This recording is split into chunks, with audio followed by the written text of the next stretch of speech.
I was just down.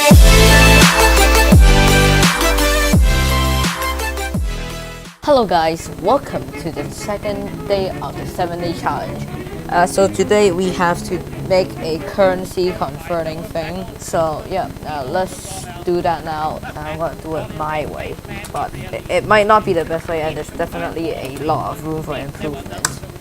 So let's first make an enum of currency. So we're actually gonna be making use of the integer values you can apply to the the enum. So let's make US dollar this much and then this much, and I'll explain why I set to that amount later after I finish making all the values. So now we need the comma.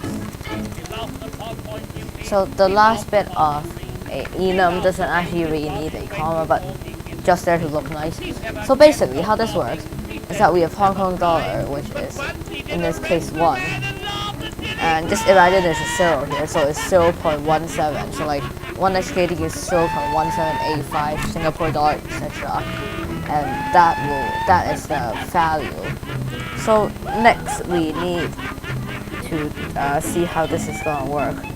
So first we will prompt the user, and then we'll let the user input what currency they want to exchange from and to, and then it will calculate the exchange rate afterwards.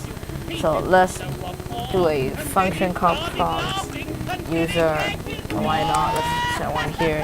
Another one we're gonna do input to currency. So like the user input something and it will convert the currency.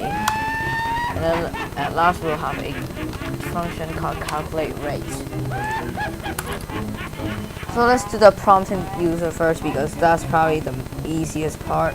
Alright, we'll prompt the user by telling them to select from the currency list, so we can just add more and use integer values so we can actually use a switch. Now we need variables, input 1, input 2, integers, and then now we need to turn the inputs into a currency. So good news, we can use a switch here. So let's do a currency 1 and 2. There you go. And now the currency 1 and currency 2. So the currency 1 will be the input 1, currency 2 will be the input 2. So we have to now set currency 1 to whatever it is and set currency 2 to whatever it is. So we'll just do it with a switch. So now we'll have this, and the position basically just makes it so that we can do 1 or 2. So input to currency, the user input. Oh, so that means we need 2 of input to currency. There you go. So now we need first one, then we'll do input 1, 0, input 2, 1. Alright, there you go. So what basically this does is, so the user input is an integer. If it's 0, then makes it USD. Makes currency 1, the currency enum thing, US dollar. Then next they'll do euro, British pound, etc. And if it's 1, which if this is 1, then it'll change it to currency 2 instead. So at last we need to calculate the rate, which we need 2 parameters because we're trying to compare 2 currencies. So of course we need 2 or more parameters.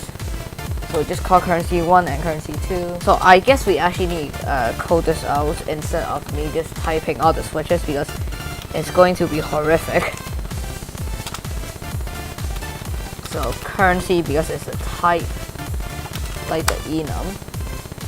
So enum first and second, we will be able to use that in this function. So now we have a double. Let's just call first currency, why not? And then we'll initialize the value layer, and the second one we'll just call second currency. So let's just do a cout. Say something like one currency, like for example 1 USD is like how much of HKD or something like that. There you go. So now we just make it equal to first, make it equal to second, and we just make it a double. So how this works is that 1 USD is that much. So now we need another function, probably another switch. And in fact, we can just make the switch return a value. So what it does is like it returns a string, so it continues printing out. So I'll quickly do that. Alright, there you go. So print currency will return GDP, and it'll be like 1 British pound is that much other currency. So let's see, does this work? Let's run this. And we'll test it with USD and gold. We'll change gold to USD. Oh, wait. We need to modify this a bit. We'll exchange gold to USD. See, it works. So 1 gram of gold is 41 US. And this is also expandable. That means we can add more stuff. For example, we can add silver. And then we'll have it as 10. And then we'll add another case for 10. Make another enum type for it and do another exchange thing. But we can make these a variable and then make people update it. And that's how you can have like exchange stuff. So I guess this is basically done. Paste bin link in description. I didn't do that for the first one. I'm sorry. So thanks for watching this video. We'll see you guys later. Good.